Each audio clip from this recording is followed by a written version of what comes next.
יושב-ראש, כנסת נכבדה, יש חוקים שלעתים צריך לעצור ולא להצביע באוטומט ורגע לחשוב עליהם, אפילו לא רק על התוכן אלא גם על הקונוטציה. אנחנו עם של פליטים.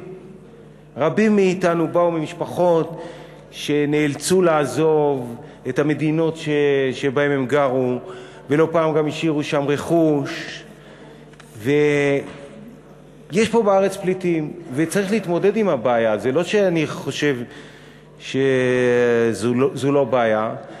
קודם כל, אז הפסיקו את זרם הפליטים, ואנשים שחיים פה עכשיו, כדי לקדם את גירושם מישראל, או את הרחקתם מישראל, מביאים את הצעת החוק הזאת, ומבקשים עליה דין רציפות, כדי שהפליטים, בעיקר מאריתריאה וסודאן, לא יוכלו להעביר כסף למשפחותיהם בחו"ל.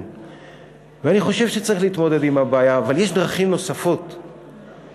ודווקא במדינה של היהודים, מדינה שבמידה רבה רבים מבניה הם כאמור אנשים שבאו ממשפחות של פליטים, צריך היה לעצור ולהגיד, את זה לא נעשה. יש דברים שלא עושים, וזה אחד מהם.